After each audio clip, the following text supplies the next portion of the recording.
মানবতার dynamic leader mister পলাশ মণ্ডল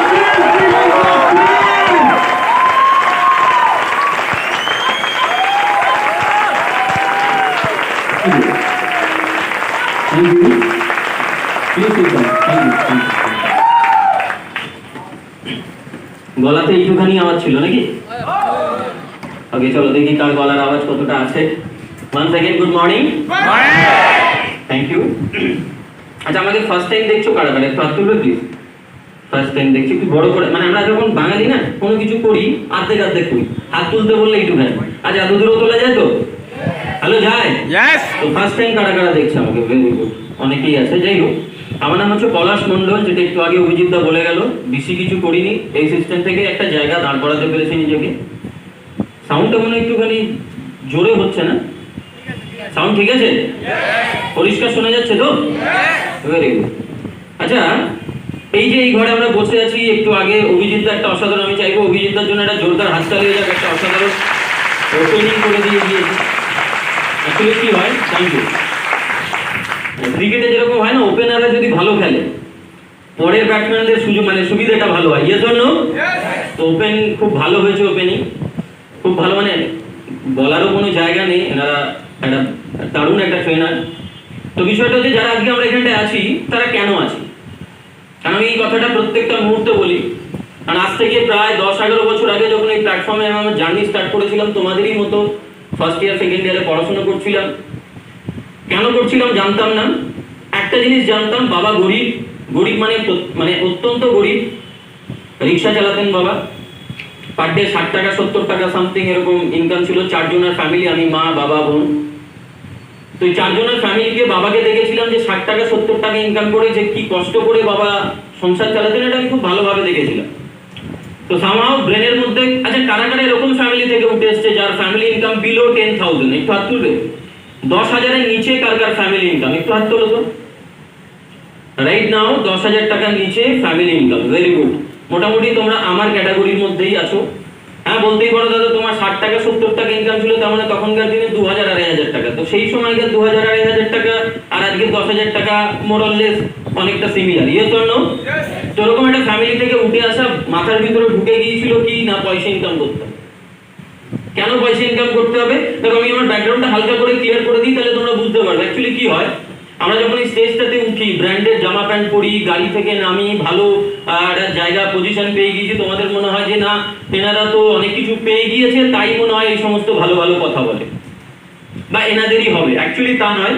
আমিও বা আমরা যারা এই স্টেজে দাঁড়িয়ে আছি তারা কিন্তু তোমাদের মতো ব্যাকগ্রাউন্ড থেকে উঠে এসেছিলাম। আমার বাবা ভ্যান চালাতেন, এটা নিয়ে কোনো আলাদা, মানে অনেকে বিশ্বাস করে না, তাই হয়, এটা হতেই পারে না। আমার গ্রামের 2টো মেয়ে এখানে বসে রয়েছে, তারা জানে। তারা আমাকে ছোট থেকে অনেক সময় দেখেওছে ভ্যান ফেলতে বা রাজমিস্ত্রির জোগাড়ের কাজ করতে দেখেছে, তারা আমাকে মাটি কাটতে দেখেছে। তো যা পেরেছি করেছি, কারণ পয়সার দরকার ছিল। তো বিষয়টা হচ্ছে, যখন আমি এখানে আসবার আগে আমি কিছু কিছু জিনিস ফিল করেছিলাম কি কি। কারণ দেখবে মানুষের ভিতরে যতক্ষণ না তার এই অন্তরাত্মাটা যতক্ষণ না জাগছে, ততক্ষণ পর্যন্ত একটা মানুষকে দিয়ে কিছু করানো সম্ভব নয়। বেসিক্যালি আজকের দিনে দাঁড়িয়ে গোটা ওয়ার্ল্ডে 99% লোক আজকে তারা কিছু করছে না, যেমন আছে এই বেশ ভালো আছি বলে একটা ডায়লগ মেরে লাইফটাকে শেষ করে দেয়। হ্যালো, ঠিক বলছি? কবে জন্মায় কবে মারা যায় কেউ কোনো খবর রাখে না, মাঝখানে কিছুদিন খায়, পটি করে, পৃথিবী থেকে হাওয়া হয়ে যায়। তো যতক্ষণ না ভিতরে এই অন্তরাত্মাটা আমাদের পরিষ্কার হচ্ছে যে আমি কেন জন্মেছি, কি করতে চাইছি, কেন, এই বিষয়গুলো যতক্ষণ না ভিতরে প্রশ্নগুলো করবো, ততক্ষণ পর্যন্ত আলটিমেট জায়গায় পৌঁছানো সম্ভব না। তো বেসিক্যালি যখন গরিব ছিলাম তখন কিছু কিছু জিনিস ফিল করেছিলাম। আমি তোমাদেরকে প্রত্যেককে বলতে চাইবো যে তোমরা যদি পারো একটুখানি কোরিলেট করবার চেষ্টা করো। কোন কোন জায়গা বেসিক্যালি আমাকে ফিল করতে বাধ্য করেছিল, কোন কোন জায়গা।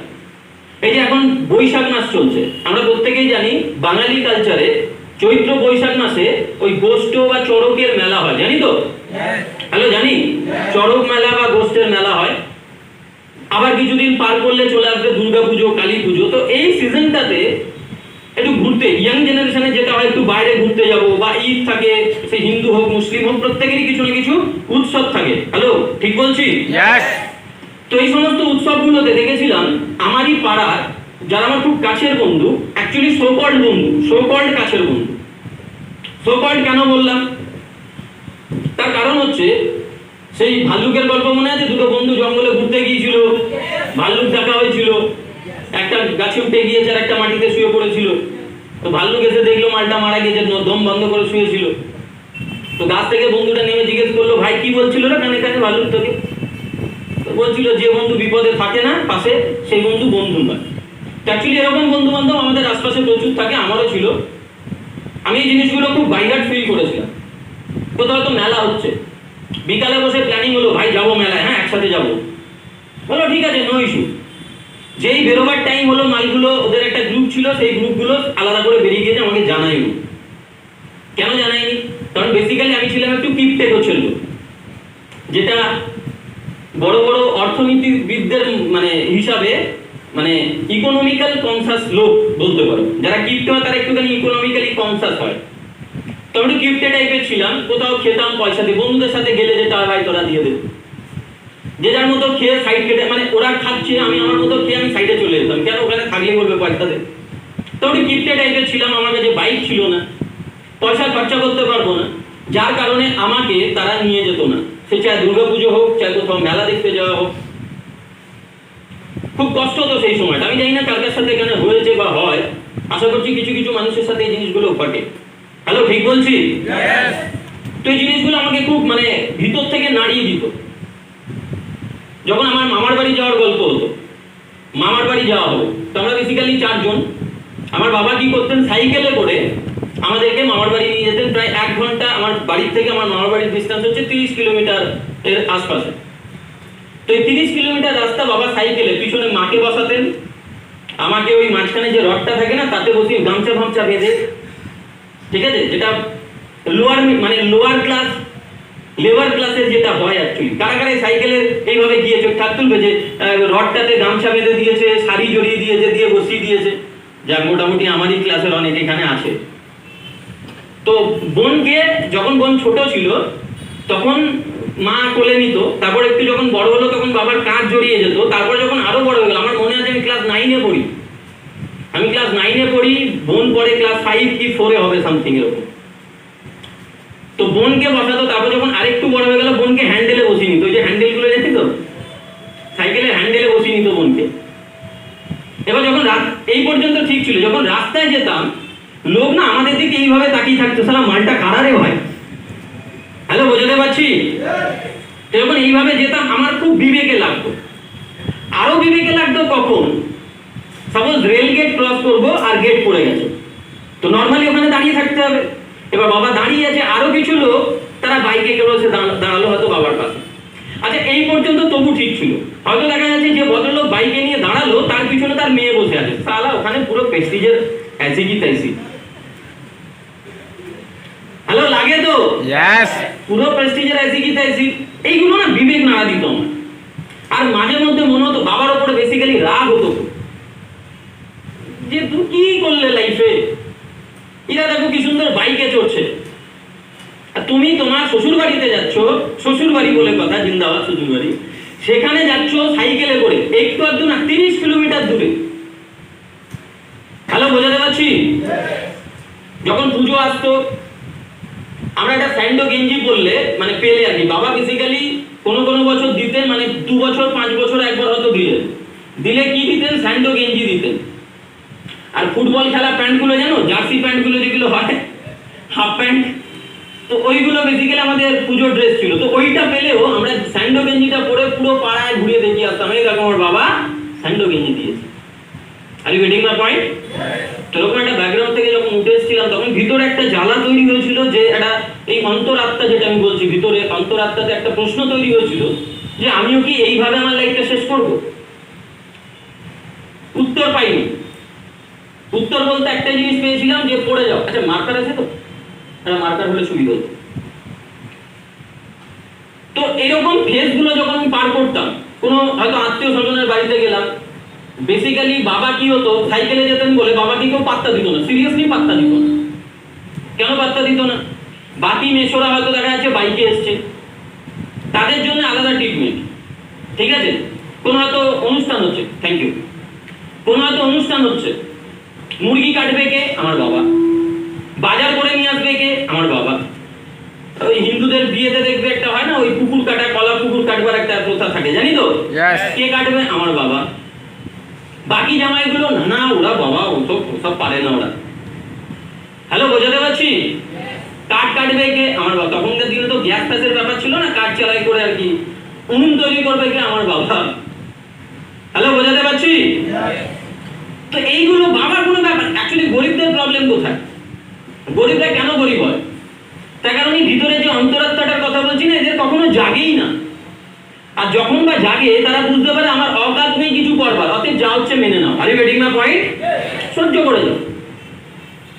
আমার ভিতরে একটা প্রশ্ন এসেছিল যে আমি এইভাবে সহ্য করে বাঁচবো না, আমাকে কিছু সামথিং ডিফারেন্ট হতে হবে।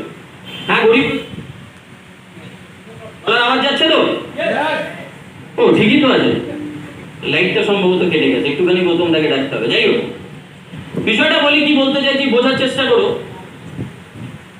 সেই সময় দাঁড়িয়ে আমি খুঁজছিলাম, আমার কাছে একটা জিনিস পরিষ্কার হয়ে গিয়েছিল কিনা সরকারি চাকরি পেতে হবে।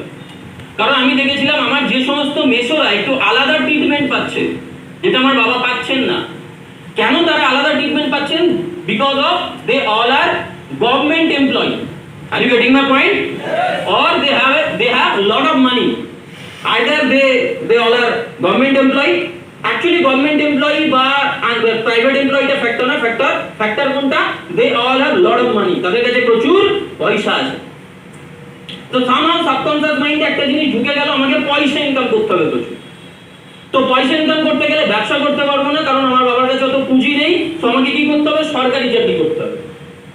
এরকম একটা মেন্টালিটি নিয়ে পড়াশোনাটা স্টার্ট করেনি। কেন বলছি এই কথাগুলো সেটা একটুখানি বুঝে নাও।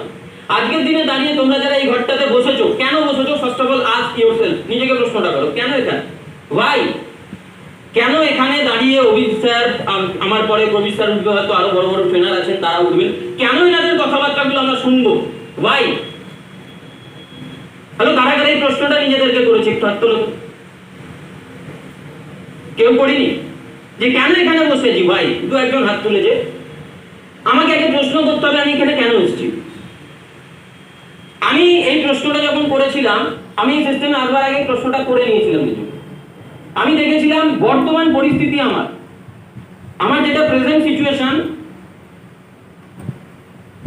এটা ঠিক নয়, এটা ভালো নয়, এটা গুড নয়, এটা বেস্ট নয়।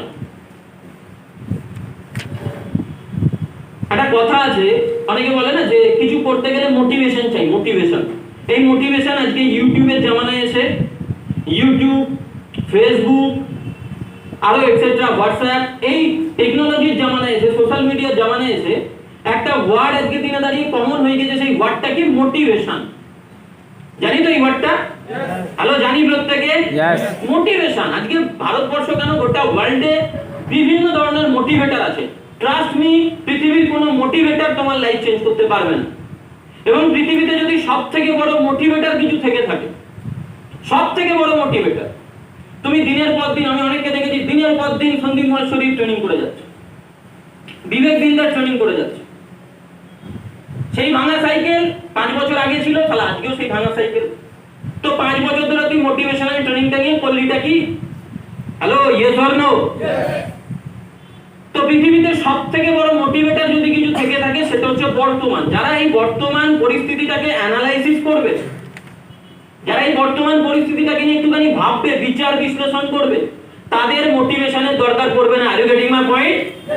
তো আজ থেকে 10-11 বছর আগে আমি আমার বর্তমান পরিস্থিতিটাকে একটুখানি বিশ্লেষণ করলাম, অ্যানালাইসিস করলাম, করে দেখলাম যে আজকে আমি যেভাবে বাঁচছি, যা যা কিছু ইউজ করছি, এটা সাফিসিয়েন্ট নয়, নট অনলি সাফিসিয়েন্ট, এটা কিছুই না। Are you getting my point? কিচ্ছু না এগুলো। তাহলে জামা পড়তাম অপারেশন করে করে, অপারেশন মানে বুঝি তো? হ্যাঁ, সেলাই মেরে মেরে, এখানে ছিঁড়ে গিয়েছে সেলাই মেরে দিয়েছি, এখানে ছিঁড়ে গিয়েছে সেলাই মেরে দিয়েছি, বিভিন্ন জায়গায় সেলাই মেরে মেরে জামা প্যান্ট পরতাম। আচ্ছা, বোতাম মতো বিভিন্ন রাস্তায় তাহলে যা পেতাম ঘুরিয়ে রেখে দিতাম, পিন, আলপিন, সেফটি পিন যা পাবো ঘুরিয়ে রেখে দেবো। কেন? যদি কোথাও কাজে লেগে যায়। হ্যালো, বোঝাতে পারছি? তো এরকম একটা ব্যাকগ্রাউন্ড থেকে উঠে এসেছিলাম, দেখেছিলাম যে আজকের দিনে দাঁড়িয়ে আমার বর্তমানটা যেমন, আমি কি আমার 5 বছর পরে যে ভবিষ্যৎটা আসতে চলেছে, আমি কি এরকম ভবিষ্যৎ চাইছি আজকে আমি যেমন আছি? এই প্রশ্নটা নিজেকে করেছিলাম। কারা কারা এই প্রশ্নটা নিজেদেরকে করেছে? একটু হাত তোলো তো। আচ্ছা, হাত নাও। আজকে যেভাবে তোমরা আছো 5 বছর কারা কারা চাইছো যে এইভাবেই থাকতে, একটু হাত তোলো। এখন যেমন আছো 5 বছর পরেও তেমনই লাইফ চাই। বি এ গুড লিসনার, আগে শোনো ভালো করে। আজকে আমি যেমন আছি 5 বছর পরে আমার কাছে সেই আজকে আমার কাছে যা যা আছে, বা আমি যেমন ভাবে আমার লাইফ চালাচ্ছি 5 বছর পরে আমি চাই এই রকমই থাক আমার কাছে। তাহলে বাইক নেই, নো ইস্যু। বাপের কাছে 100 টাকা চাইছি, 10 টাকা হাতে ধরিয়ে দিচ্ছে, নো ইস্যু। বন্ধু বান্ধবরা পাত্তা দিচ্ছে না, নো ইস্যু। কারা কারা এই লাইফটাই চাইছে, একটু হাত তোলো তো 5 বছর পরেও। চাই এই লাইফটা? চাই না। কিরকম লাইফ চাই? কেউ একটু বলো না, কেমন লাইফ চাই after 5 years? Luxurious life. Azizul বলছে luxurious. What is luxurious life? Luxurious life means মোটামুটি একটা ফান্ডামেন্টাল লেভেলে গাড়ি বাড়ি ব্যাংক ব্যালেন্স এগুলো আছে, এবং ড্রিম যেগুলো আছে সেগুলো ফুলফিল হলেই ড্রিম বলতে ওইগুলোই মোটামুটি বেসিক্যালি, থ্যাংক ইউ বলতে একটা জিনিস বুঝে নাও, আজকে আমার কাছে যেগুলো নেই আমি চাই 5 বছর পরে যাতে সেইগুলো আমার কাছে আসে। Yes or no? Yes. Hello, ঠিক বলছি? Yes.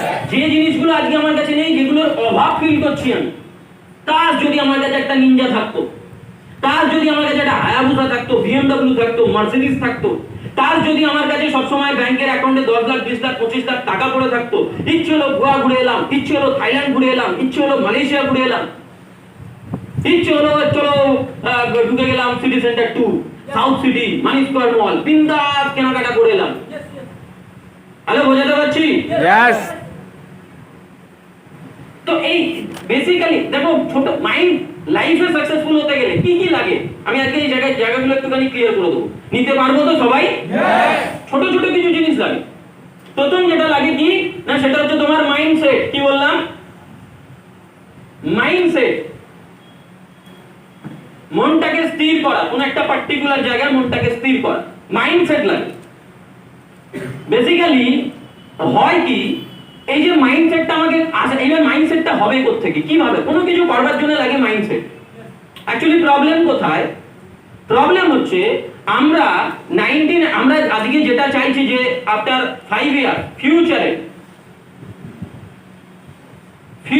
5 ইয়ার পরে আমার কাছে কি কি চাই। আমি যেটা দেখেছিলাম, আমাদের তখন ট্রেনিং, যখন তোমাদের মতো স্টেজে ছিলাম আমি, আমাদের তখন ট্রেনিং হতো হচ্ছে ধর্মতলার ওখানে ম্যাঙ্গোলেন বলে একটা জায়গা আছে, যেখানে সিটিসি বিল্ডিং বলে একটা জায়গা আছে, কলকাতার ট্রাম্প কর্পোরেশন একটা বিল্ডিং ছিল। তো সেই বিল্ডিং এ আমাদের ট্রেনিং হতো। এবার প্রবলেম কোথায় শালা, আমরা আচ্ছা শালা বললাম বলে কিছু মাঝে মধ্যে বেরিয়ে যাবে, হ্যাঁ এগুলো তো এই ওয়ার্ডগুলোকে নেবো না, থট প্রসেসটাকে বোঝবার চেষ্টা করবো। রাজি আছি? Yes. তো বেসিক্যালি ধর্মতলায় যদি কেউ নামে, সে যেদিকেই যাক, দুদিকে না গলির মধ্যে দিয়ে জিনিসপত্র বিক্রি হয়, কিছু জামা প্যান্ট বিক্রি হয়, জানি তো? প্ল্যানেটের গলি বলি আমরা। হ্যালো, জানি তো ওখানে প্রচুর জামা প্যান্ট বিক্রি হয়। এবার আমার না ছোট থেকে দেখবে, যে মানুষটা যে জিনিসটা পায়নি ছোট থেকে, যার অভাব ফিল করেছে, সে সেটার জন্য পাগল থাকে। হ্যালো, ঠিক বলছি? Yes.